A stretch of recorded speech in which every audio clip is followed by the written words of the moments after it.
Bismillah.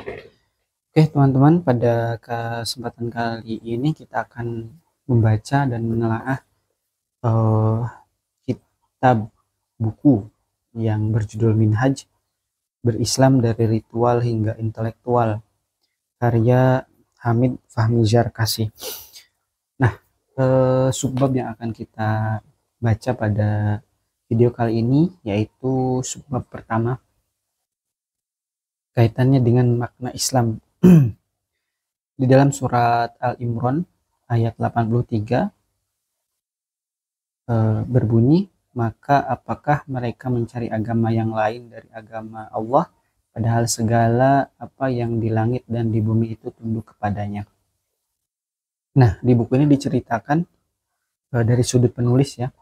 Pada tahun 2010 beliau mendapat undangan keluarga Islam Britania Raya, Kibar. Programnya adalah memberi tausiah di Winter Gathering masyarakat Indonesia di Nottingham dan dilanjutkan keliling ke kota-kota besar. Sewaktu jalan-jalan di kota Leeds, tanpa sengaja beliau melewati sebuah gereja tua. Gereja itu tidak terlalu besar dan halamannya pun sempit. Di depan gereja itu terpasang plang yang tidak terlalu kecil dan tidak terlalu besar. Hanya saja yang mengejutkan beliau adalah apa yang tertulis di semacam papan nama itu. Seingat beliau, plang itu bertulis many nation, many race, many religion, but one God. Membaca tulisan itu beliau langsung teringat paham pluralisme agama, yang diantara teorinya adalah menyatukan Tuhan agama-agama. Dalam teori John Hicks yang dia sebut Copernican Revolution, dinyatakan bahwa pemahaman keagamaan saat ini harus berubah seperti teori Kopernikus dalam memahami tata surya. Pada mulanya dalam astronomi, orang meyakini bahwa matahari mengelilingi bumi, geosentrisme, kemudian berubah menjadi matahari dikelilingi oleh bumi, heliocentrisme. Maka demikian pula hendaknya kita dalam memahami alam keyakinan agama-agama. Jika sekarang orang meyakini bahwa agama-agama di dunia ini dikelilingi oleh Tuhan masing-masing, maka kini sudah waktunya dibalik menjadi satu Tuhan dikelilingi oleh agama-agama.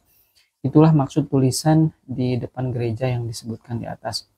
Meski masyarakat awam mungkin tidak memahami atau membaca teori John Hicks, tapi apa yang kemudian berkembang di masyarakat sekuler modern adalah pernyataan bahwa semua agama sama saja karena sama-sama mengajarkan kebaikan. Apakah ini terpengaruh oleh John Hicks atau tidak? Beliau tidak bisa memastikan. Masalahnya, ukuran untuk menyamakan agama-agama itu tidak jelas atau bahkan mungkin tidak ada. Paling-paling ukurannya hanya karena sama-sama beriman dan menyembah Tuhan serta mengajarkan kebaikan. Padahal Tuhan yang disembah dalam Islam berbeda dengan Tuhan yang disembah oleh penganut Hindu, Buddha, Tao, dan sebagainya. Berbeda baik nama ataupun sifat-sifatnya. Demikian pula arti dan konsep kebaikan masing-masing agama itu jika dicermati secara detail tidak sama, kecuali beberapa saja. Membakar mayat dalam ajaran Hindu misalnya adalah kebaikan, sementara dalam Islam itu adalah dosa. Cara berpikir yang mencoba menyamakan itu berbahaya, sama seperti jika dikatakan bahwa kambing dan sapi itu sama. Alasannya karena keduanya sama-sama makan rumput atau hewan ternak.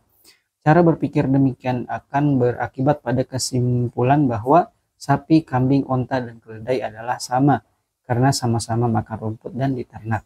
Jadi masalahnya ada di penggunaan tolak ukur.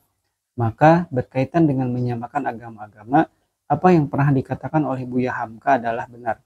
Hamka menyatakan bahwa orang yang menganggap semua agama sama adalah orang yang tidak beragama alias tidak punya ukuran. Usaha untuk menyamakan agama ini ternyata memang sudah lama dan Islam menjadi objeknya. Para orientalis berusaha memberi nama Islam seperti nama agama-agama lain yang merujuk kepada nama pembawa risalah, nama tempat, nama bangsa atau ras, dan sebagainya. Mereka mengaitkan Islam dengan nama Nabi Muhammad SAW sehingga menjadi istilah Muhammadanism. Juga dikaitkan dengan istri Nabi Ibrahim As-Sarah sehingga menjadi Sarasen. Ada pula yang menghubungkan Islam dengan bangsa atau ras Arab, sehingga Islam disebut the religion of the Arab. Lalu ketika merasakan superioritas umat Islam dalam militer pada abad ke-17 hingga ke-19 dan itu berada di tangan bangsa Turki, mereka menamakan Islam dengan the Turk. Di sini jelas sekali para orientalis itu ingin menyamakan Islam dengan agama-agama lain yang memberi nama agama masing-masing dengan nama pembawanya, nama tempat kelahirannya atau ras penganutnya. Hamud Abdul Ati menelusuri usul-usul nama agama besar di dunia. Nama agama Kristen diambil dari Yesus Kristus, nama agama Buddha diambil dari pendirinya yaitu Buddha Gautama, nama agama Zoroaster diambil dari pendirinya yaitu Zoroaster, nama agama Yahudi diambil dari nama ras atau suku Judah dari negeri Judae tempat kelahirannya, tapi tidak demikian dengan Islam. Lebih jelas lagi, agama Hindu berasal dari nama tempat Hindustan, yaitu nama sebuah sungai di sebelah barat daya anak benua India. Jadi awalnya Hindu merupakan istilah geografis dan tidak mengacu pada satu agama. Buddha adalah seorang manusia. Dia lahir tahun 560 sebelum Masehi dan dianggap memperoleh penerangan agung sehingga diberi gelar Siddhartha. Sementara Zoroaster adalah orang yang berkebangsaan Persia dan meninggal tahun 583 sebelum Masehi. Berbeda dari Buya Hamka, Syed Hussein Nasr tidak menyoal standar penamaan agama-agama, tapi menolak jika nama Islam disamakan dengan agama-agama tersebut. Ia tegas menyatakan Islam adalah agama yang utama yang namanya tidak terkait dengan individu atau kelompok etnis tertentu, tapi berkaitan dengan ide sentral agama itu. Maksud Nasr jelas bahwa Islam bukan nama tempat, bukan nama orang atau pembawanya. Islam adalah agama yang berdasarkan pada konsep dan ajaran Islam. Oleh sebab itu tidak bisa diasosiasikan pada nama orang, nama wilayah, nama ras, nama suku, atau nama nabi pembawa risalahnya. Nama Islam merujuk kepada konsep ringkasnya Islam itu tidak sama dengan agama-agama lain, baik dalam cara penamaannya maupun konsepnya.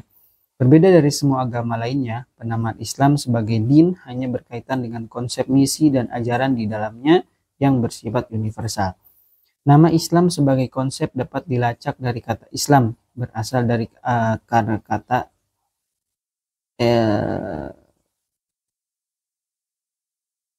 salam.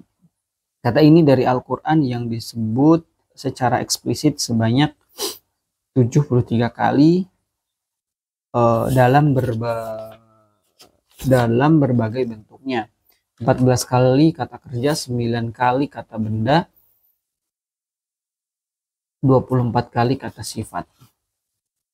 Jika dikaji secara etimologis, Islam merupakan bentuk masdar dari kata aslama, menundukkan atau menghadapkan wajah atau berserah diri.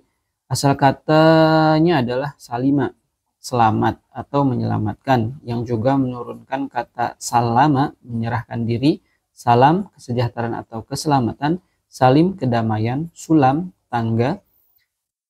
Jadi dari kata salima yang artinya selamat, terbentuklah aslam yang artinya menyerahkan diri atau tunduk dan patuh. Dari kata aslama terbentuklah kata Islam. Dari makna-makna tersebut jelas bahwa kata Islam itu mengandung konsep. Dalam Al-Quran, makna kata Islam dapat dikelompokkan sedikitnya menjadi 3.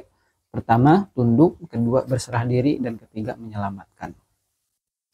Nah, jadi teman-teman dari subbab ini kita bisa menyimpulkan ya bahwasanya memang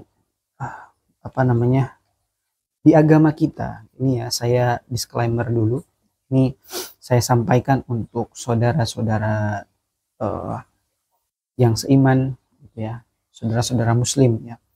Adapun saudara-saudara kita yang berbeda keyakinan, mohon tidak menyimak video kali ini. Kita tidak diperbolehkan dalam agama kita untuk membuat statement gitu ya, bahwa setiap agama itu adalah sama dengan dalih sama-sama mengajarkan kebaikan.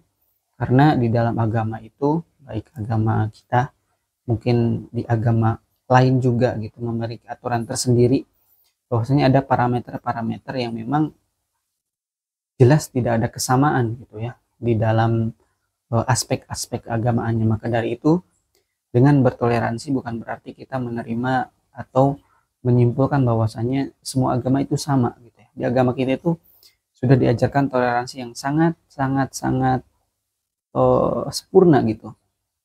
Lakum dinukum waliyadin, bahwasanya apa, agama kita ya untuk kita, agama mereka ya untuk mereka. Kita tidak perlu mencampuri urusan agama saudara-saudara kita yang berbeda keyakinan dengan kita ya. Biarkanlah mereka dengan keyakinannya, dan teguhlah dan pegang eratlah dan kokohkanlah keyakinan kita sebagai orang muslim tanpa harus mencampuri urusan peribadahan ya atau keyakinan dari agama-agama lain. Jadi toleransi itu justru bukan berarti saling bercampur aduk gitu antara agama satu dengan yang lainnya. Nah, di yang selanjutnya kita masuk ke subbab yang pertama, yaitu berislam adalah tunduk. Kan tadi 3 maknanya ya. Ada Islam sebagai maknanya itu tunduk, kemudian berserah diri dan menyelamatkan. Nah, yang dimaksud dengan berislam adalah tunduk itu apa? Mari kita simak. Di kalangan orang ateis atau inkar Tuhan sering muncul pertanyaan dan tujukan kepada kaum beragama. Mengapa kita harus taat pada Tuhan yang tidak bisa kita lihat, atau tunduk pada hukum-hukum yang dibebankan kepada manusia yang tidak jelas manfaatnya? Pertanyaan di atas sebenarnya tidak memerlukan jawaban, karena masalahnya adalah ketidakpercayaan kepada Tuhan. Muslim percaya bahwa Tuhan itu ada, sementara orang ateis tidak percaya bahwa Tuhan itu ada. Keduanya adalah kepercayaan, dan jika mereka meminta bukti tentang kepercayaan Muslim, mereka sendiri juga tidak bisa membuktikan kepercayaan mereka itu dengan cara yang non-empiris. Orang ateis memang tidak bisa melihat sesuatu yang tidak empiris dan tidak mengerti manfaat yang bersifat spiritual atau rohani. Penjelasan berikut ini boleh jadi bisa menjadi pertimbangan bagi manusia seperti itu, yang ateis, atau bagi Muslim yang masih ragu dengan keislamannya, bahwa di antara ulama ada yang mengartikan Islam sebagai ketundukan. Sayyid Qutb misalnya menyatakan bahwa Islam berarti tunduk atau patuh, taat dan mengikuti, yakin tunduk patuh kepada perintah Allah, taat kepada syariatnya, serta mengikuti Rasul beserta manhajnya. Demikian pula Syekh Muhammad Rashid Ridho memahami Islam dengan menekankan pada makna tunduk dan patuh. Arti tunduk di sini sebenarnya bukan hanya untuk manusia, tapi juga bagi seluruh alam semesta ciptaannya. Dalam Al-Quran, alam semesta seperti juga manusia tunduk dan mengikuti hukum-hukum Tuhan. Langit seisinya seperti bulan, bintang, dan benda angkasa lainnya. Bumi seisinya seperti gunung, batu, tumbuh-tumbuhan, hewan, lautan seisinya yang terdiri dari segala jenis ikan dan yang hidup dan berjalan, semua itu tunduk pada hukum yang ditetapkan Allah. Bagaimana benda mati ini berislam? Nalarnya begini. Alam semesta dan seisinya adalah ciptaan Allah. Kalau bukan ciptaan Allah, mustahil semua ini ada dan berjalan dengan sendirinya, dengan hukumnya sendiri. Pada ciptaan itu semua, baik benda hidup maupun mati, Allah meletakkan hukum sebab akibat yang sangat kompleks. Siapa yang mengatur hukum sebab akibat tersebut? Sudah tentu adalah zat yang menciptakan. Jadi masuk akal jika semua ciptaan tersebut tunduk, taat, atau mengikuti hukum Allah Subhanahu wa taala tersebut, baik secara terpaksa ataupun sukarela. Jadi sebenarnya alam ini yang berupa benda-benda mati seperti batu, air, gunung, laut, angin, petir, bumi, dan sebagainya, berislam, bertasbih, tunduk kepada penciptanya dengan cara sendiri-sendiri. Dalam Al-Quran terdapat pemisalan tentang gunung yang berpotensi mendapatkan wahyu Al-Quran. Kalau sekiranya Al-Quran ini kami turunkan kepada sebuah gunung, pasti kamu akan melihatnya tertunduk, terpecah belah, disebabkan ketakutannya kepada Allah. Dan perumpamaan-perumpamaan itu kami buat untuk manusia supaya mereka berpikir.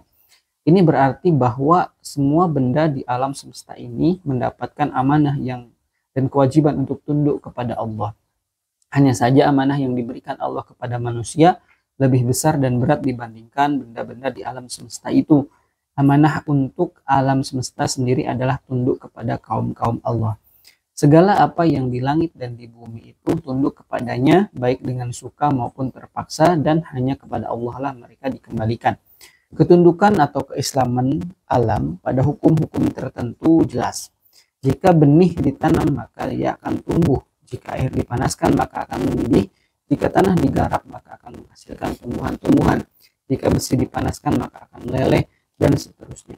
Tapi dalam kenyataannya, hukum sebab akibat itu tidak selalu terjadi. Ada air yang tidak mendidih ketika dipanaskan. Ada api yang tidak membakar manusia. Ada hujan yang tidak menyuburkan. Ada bibit yang ditanam dengan cara yang benar tapi tidak tumbuh. Perhatikan tanah yang digarap tidak pasti menghasilkan, dan masih banyak misteri sebab yang tidak membawa akibat. Jika sebab tidak membawa akibat, manusia tidak perlu bingung. Di sini terdapat dua kemungkinan. Pertama, ada faktor lain dalam hukum alam yang belum diketahui. Kedua, ada kehendak ilahi yang tidak kita pahami karena semua benda di alam semesta ini tunduk, taat atau mengikuti hukum sebab akibat yang ditetapkan oleh kehendak Allah. Jadi tidak perlu heran jika sebab tidak membawa akibat atau akibat yang tanpa sebab. Dalam Al-Quran dikisahkan bahwa api tidak membakar Nabi Ibrahim. Tanpa oksigen, Nabi Yunus bisa hidup dalam perut ikan paus. Ashabul Kahfi tidak mati meskipun tidur 300 tahun lamanya, dan seterusnya. Dalam kehidupan sehari-hari, ada pedagang barang yang sama. Yang satu sukses dan yang satu lain gagal. Dalam suatu peristiwa gempa bumi, beberapa rumah hancur, runtuh rata dengan tanah, sementara bangunan masjid tetap utuh. Apakah gempa bumi bisa memilih? Semua kejadian yang bertentangan dengan hukum akibat. Sebab akibat itu sebenarnya untuk menunjukkan adanya kehendak Allah dalam menata hukum alam. Allah ingin menunjukkan kepada hambanya agar tidak hanya mempercayai hukum-hukum itu tanpa mempercayai Allah.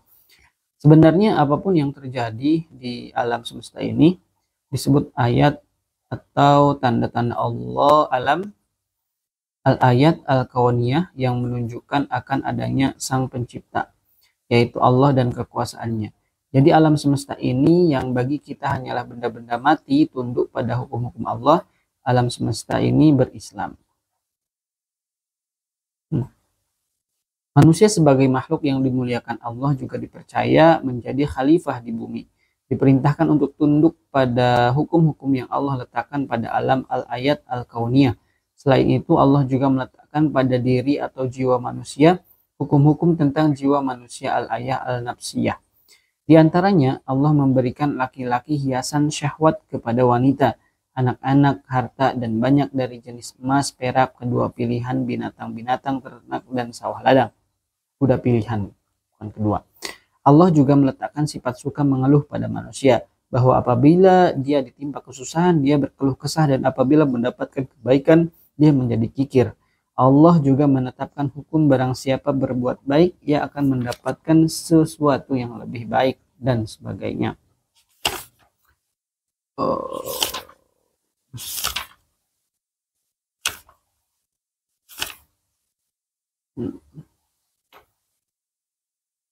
Masalahnya, banyak manusia yang tunduk pada hukum alam atau sunatullah dalam ayat-ayat kauniyah, tapi tidak peduli terhadap ayat-ayat nafsiyah.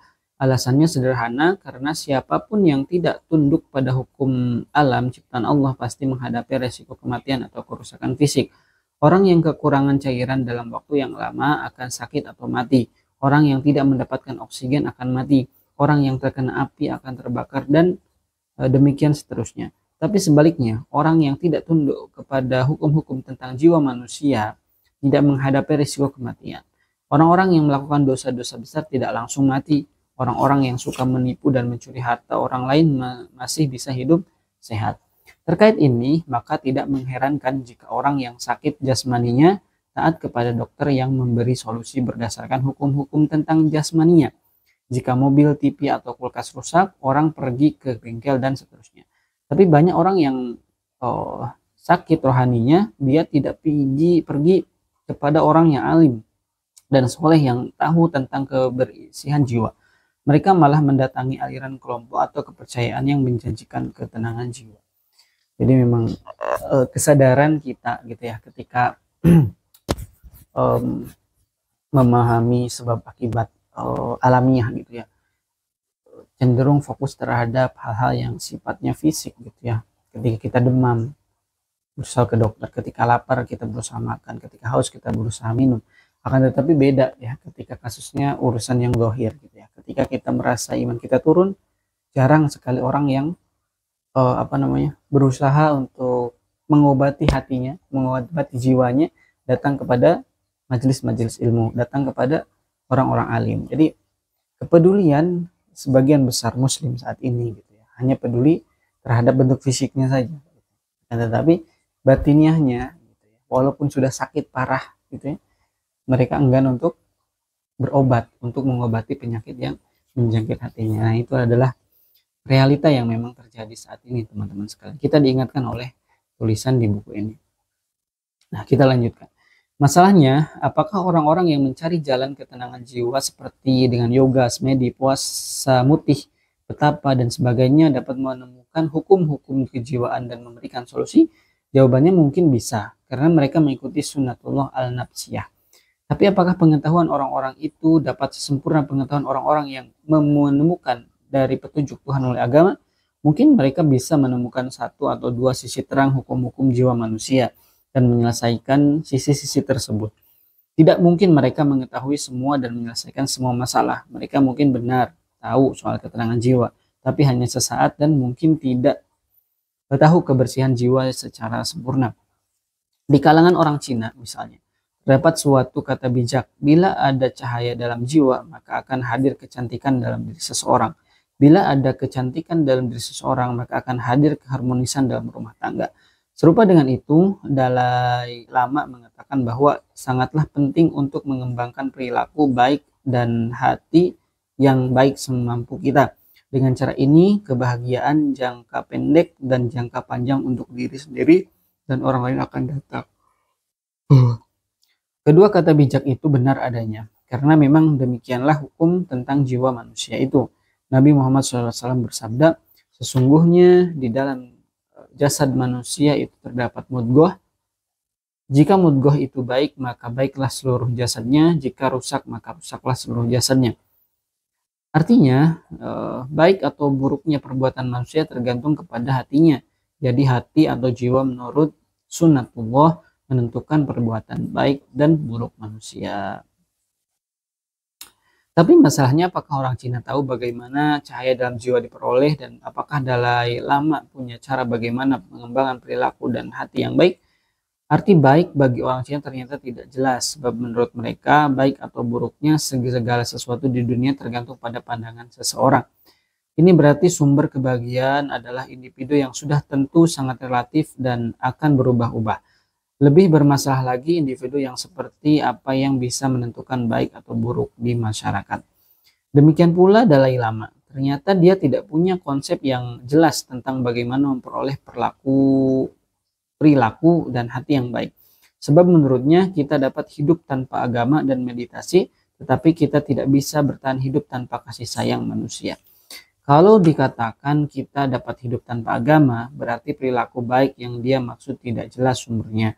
Apalagi fakta sejarah menunjukkan bahwa komunis yang hidup tanpa agama itu justru tidak memiliki rasa kasih sayang.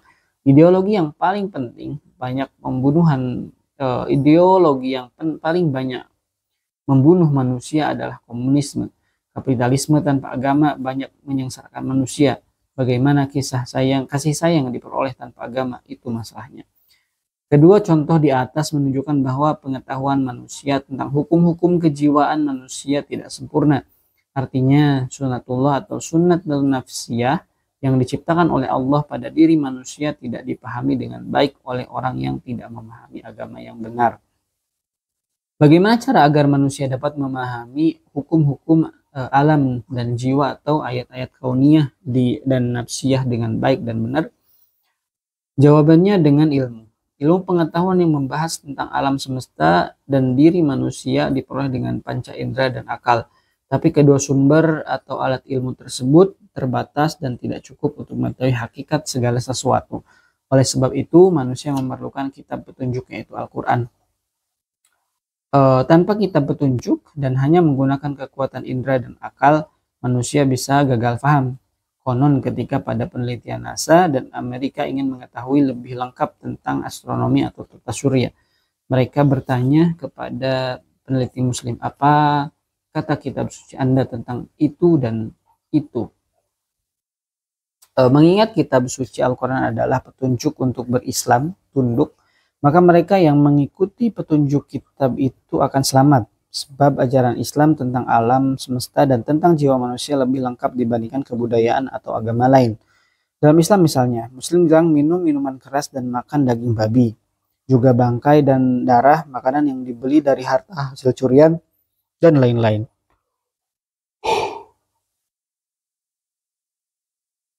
Itu semua akan masuk ke dalam perut, akan menjadi darah dan daging. Sementara darah dan daging yang berasal dari makanan haram, itu akan membimbing, itu akan menjadi darah dan daging. Sementara darah dan daging yang berasal dari makanan haram itu akan memberi pengaruh negatif terhadap kondisi jiwa dan tentu juga tubuh manusia. Selain itu dalam Islam, Muslim juga dilarang berkata kasar, menghina, mencaci orang dan lain, dan apalagi membunuh tanpa sebab yang sah. Di dalam Islam ada larangan mencuri, berzina, korupsi, berjudi, menipu, berbohong, berkhianat, bersikap bakhil, dan sebagainya. Semua perbuatan itu selain menganiaya orang lain juga pasti berpengaruh negatif pada jiwa manusia yang melakukannya. Itulah diantara samudera ajaran Al-Quran tentang bagaimana cara manusia tunduk pada hukum-hukum tentang jasmani dan rohani mereka. Tujuannya adalah agar jiwa manusia bersih dan tidak dikuasai oleh nafsu hewani, serta menjadi orang baik dan berhati baik. Jadi memang perlu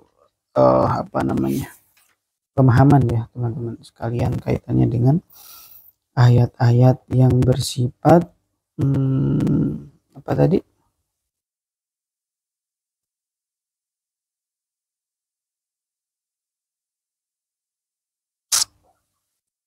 Perkara-perkara yang bersifat jasmani atau juga rohani. Kita harus paham betul.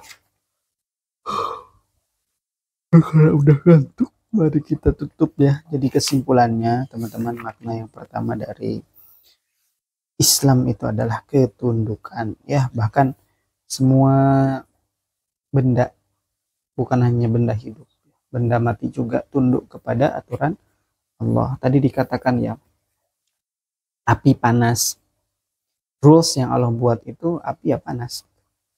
Kemudian air gitu ya, lentur ya, ketentuan Allah ya, air itu ya seperti itu. Maka ya air itu tunduk dengan ketetapan Allah Subhanahu wa taala. Gas gitu ya, menekan ke segala arah. Itu ada rules yang memang Allah ciptakan untuk gas gitu. Dan gas itu ya angin misalkan, itu ya tunduk terhadap ketetapan Allah Subhanahu wa taala. Jadi memang semua benda gitu ya, semua makhluk itu kan semua hal selain Khalik gitu ya, masih Allah, semua sesuatu selain Allah Subhanahu wa taala itu adalah makhluk, semuanya tunduk gitu ya. Bahkan tadi kisah yang dahsyat gitu ya, ketika gunung sampai terbelah gitu ya, itu menjadi pelajaran buat kita bahwasanya amanah yang dinobatkan kepada kita sebagai manusia gitu, itu adalah amanah yang amat sangat besar melebihi makhluk-makhluk Allah yang lainnya. Maka itu gitu ya, manusia itu memiliki hak prerogatif yang lebih gitu ya. Kita boleh menggunakan semua sumber daya yang ada di dunia ini untuk kemaslahatan manusia gitu ya. Karena memang manusia sebagai khalifah gitu, tanggung jawabnya beda dengan makhluk-makhluk Allah yang lain.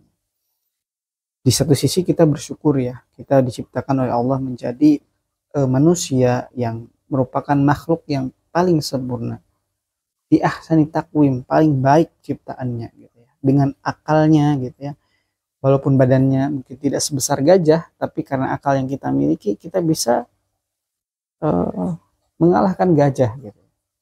Atau misalkan kita tidak secepat citah dalam berlari, tapi kita bisa berpindah lebih cepat daripada citah dengan apa? Akal yang Allah anugerahkan kepada kita. Nah, di sisi lain kita harus benar-benar ada rasa takut gitu ya, bahwasanya menjadi manusia itu lengkap dengan amanah yang akan kita emban dan apapun yang kita lakukan sekarang begitu ya, maka itu akan dipertanggungjawabkan. Maka dari itu tadi di dalam Islam itu seharusnya tidak ada yang namanya korupsi begitu ya, dan lain-lain sebagainya yang berdampak negatif bagi diri dan juga orang sekitar. Ya, sekian teman-teman. Assalamualaikum warahmatullahi wabarakatuh.